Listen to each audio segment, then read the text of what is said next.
आइए दोस्तों, ये पहला सवाल देखते हैं। कोई धनराशि चक्रवृद्धि ब्याज की एक निश्चित दर से 3 वर्षों में बढ़कर 13,500 रुपये और 6 वर्षों में बढ़कर 22,500 रुपये हो जाती है, तो वह धनराशि ज्ञात करो। देखिए दोस्तों, इस सवाल में क्या बोला जा रहा है कि कोई धनराशि चक्रवृद्धि ब्याज पर 3 वर्षों में बढ़कर 13,500 रुपये हो जाती है और 6 वर्षों में बढ़कर 22,500 रुपये हो जाती है। तो अगर आप ध्यान से देखेंगे तो यहाँ पे जो समय का अंतर है वो 3-3 वर्षों का है कि पहले हमने कोई धनराशि लगाई तो वो 3 वर्षों में बढ़कर 13,500 हो गई और फिर 3 वर्ष और बीते तो 22,500 हो गई। तो जब भी समय का अंतर बराबर बराबर होगा, 2-2 वर्षों, 3-3 वर्षों या 4-4 वर्षों, तो वहाँ पे आप ये ट्रिक लगा सकते हैं। देखिए यहाँ पे हमने कोई धनराशि लगाई यानी कि मूलधन लगाया, तो मैं उसको प्रिंसिपल लिख रहा हूँ। ठीक है, अब देखिए 3 वर्ष बाद वो बढ़कर कितना हो गया, 13,500 रुपये हो गया। तो यहाँ पे मैंने 13,500 लिख दिया।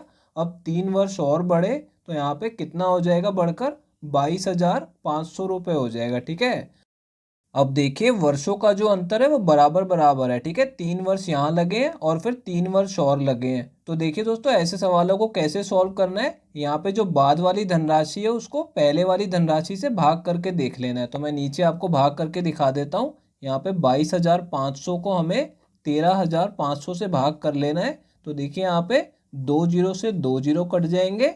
ये दोनों 15 से कट सकते हैं। इसे 15 से काटेंगे तो ये 15 पे ही कटेगा और इसे 15 से काटेंगे तो ये 9 पे कट जाएगा।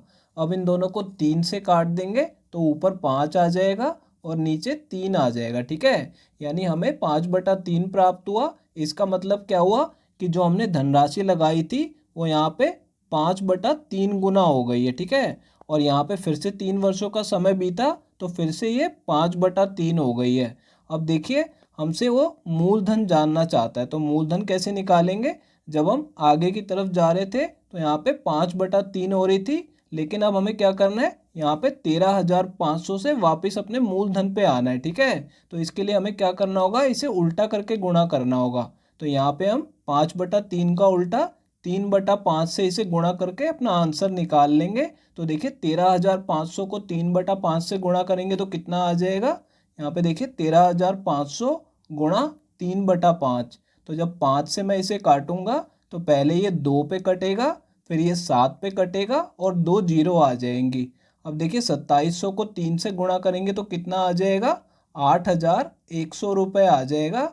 यानी कि हमारा मूलधन कितना है, 8,100 रुपये है। अब देखिए दोस्तों, आपको इतना लंबा स्टेप ना करना पड़े उसके लिए मैं आपको एक तरीका और बता देता हूँ। यहाँ पे देखिए 13,500 को हमने 3/5 से गुणा किया है। ठीक है, अगर आपको सीधा इसे करना है तो कैसे करेंगे, हमें देखिए ये 5/3 कैसे प्राप्त हुआ था, हमने 22,500 को 13,500 से गुणा किया था। ठीक है, लेकिन हमें इसका उल्टा लेना है, तो हमें 13,500 को ऊपर रखना है और 22,500 को नीचे रखना है। तो उसे हमें किससे गुणा करना है, 13,500 से।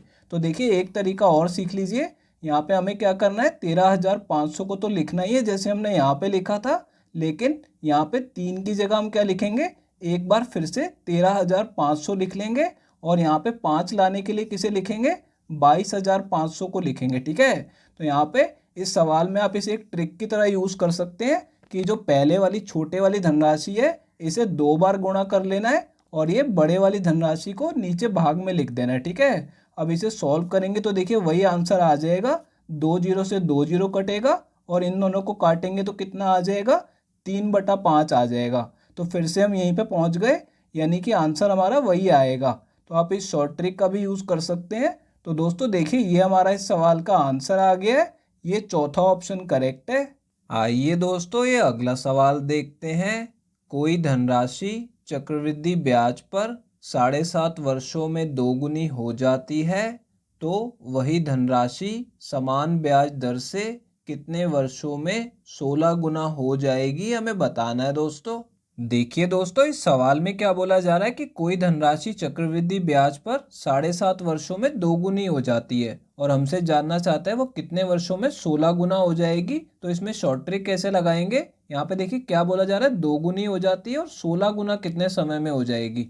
तो देखिए यहाँ पे इसे कैसे करेंगे, यहाँ पे पहले हम 1 लिख लेंगे और हमें 2 गुनी बताई गई, तो 1 का 2 गुना 2 हो जाएगा और 2 का 2 गुना 4 हो जाएगा और 4 का 2 गुना 8 हो जाएगा और 8 का 2 गुना 16 हो जाएगा। तो ऐसा हमें तब तक लिखना है जब तक कि यहाँ पे 16 ना आ जाए, क्योंकि हमसे 16 गुना पूछा गया है। अब देखिए 2 गुना होने में कितना समय लग रहा है, 7.5 वर्ष का समय लग रहा है। तो यहाँ पे पहले 1 से 2 होने में 7.5 वर्ष का समय लगा और फिर 2 से 4 होने में 7.5 वर्ष का समय लगा और 4 से 8 होने में 7.5 वर्ष का समय और 8 से 16 होने में भी 7.5 वर्ष का समय लगा।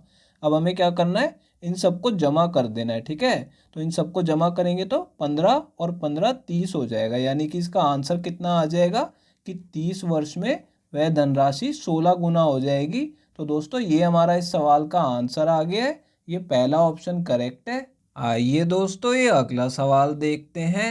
11,520 रुपये की धनराशि चक्रवृद्धि ब्याज पर 2 वर्षों में बढ़कर 12,500 रुपये हो जाती है, तो ब्याज की वार्षिक दर कितनी है यदि ब्याज वार्षिक संयोजित है। देखिए दोस्तों इस सवाल में क्या बोला जा रहा है, 11,520 रुपये की धनराशि यानी कि हमें मूलधन दिया गया है और ये 2 वर्षों में बढ़कर 12,500 रुपये हो जाती है। इसका मतलब ये हमारा मिश्रधन हो गया। ठीक है, समय हमें 2 वर्षों का दिया गया है और हमसे ब्याज की वार्षिक दर पूछी जा रही है। तो देखिए दोस्तों इस सवाल को कैसे सॉल्व करेंगे, हमें मूलधन और मिश्रधन दिया हुआ है।